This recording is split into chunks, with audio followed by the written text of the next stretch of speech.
So this is Bea LeGrand with the Edibles List, and we're here at Greenleaf Collective in Sherman Oaks. I'm here with Michael. Tell us a little bit about your shop.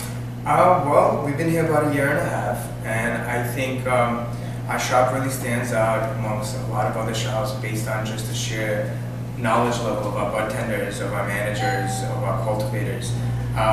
Really, we take the time to educate our patients, step by step through the process, let them know exactly what they're getting, which I think is really different. Like keywords like dank and bomb, you'll never hear that in the shop. It's really medicine that's appropriate for exactly what you need. I think that's the biggest difference between us. So you guys pride yourself on the line of edibles that you carry. What would you say is your favorite edible, and what do you think is your strongest edible here?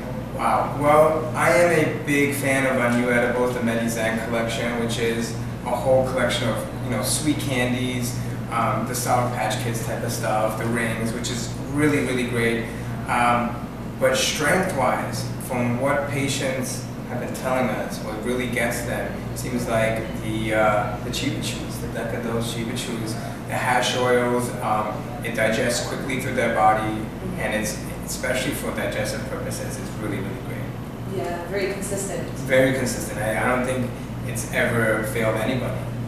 So tell us how you've seen edibles evolve from the very beginning over a year and a half ago when you originally had your shop, seeing patients bring you edibles, and then now where it's at. Oh wow. Originally, everything really across the board, about 80% of the edibles looked like they were packaged and made in your kitchen, which definitely has a homely feel to it.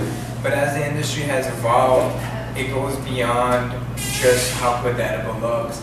Packaging is very important to people. Cleanliness, where the kitchen is and how it's regulated is very, very important to people. And a year and a half ago, all edibles were priced based on strength.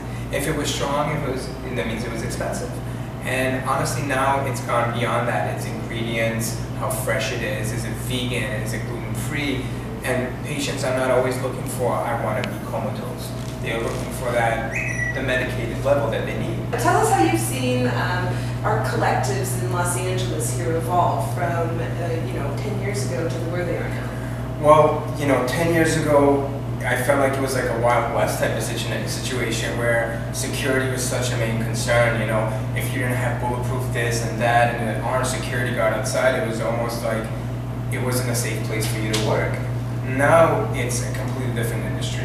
It's an industry where I can tell my mother what I do for work, and she's not only accepting, but she's beyond proud. She tells her friends and so on and so forth.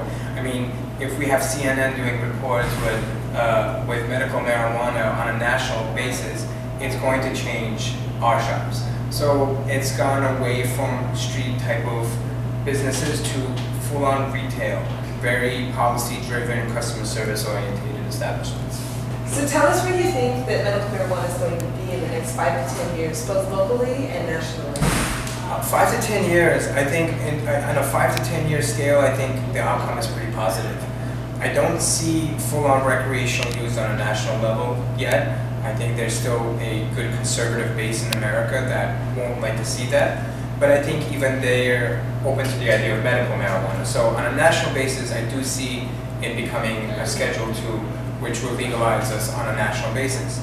California itself, God, it's such a tough call. I just mentioned this to somebody else. I feel like LA is like the battleground for conservative, liberal type of issues. GMOs got denied. Same-sex marriage was a tough one in California. So I don't see full recreational use, but I do see more of an acceptance and protection of the medical aspect of our business. I don't see the LAPD and the local counties in Los Angeles or across California going after medical marijuana shops. But I'm not as optimistic to see that it'll be a recreational drug in the next 5 to 10 years. Definitely. So tell us how your patients are different than most shops in Los Angeles. Oh wow. Well, for instance, now if you're an established patient, you're very educated. All of the patients know their stuff. But the big cross-section is, I think, we have a very good core group of elderly patients here, which I haven't seen in any other shop to the extent. Most of our patients are people that have very good jobs, that are family people, kids, and are very serious about their medication and don't abuse it like you would see all across the board. Our patients love us, so we get dinners and lunches provided for us just because they appreciate so much we do. So I think that connection that we have with them is really unique as well. And at the end of the day, I think they know that we are sacrificing ourselves for our business. If you're ever in the Valley, be sure to stop by at 14840 Burbank Boulevard, Sherman Oaks, California.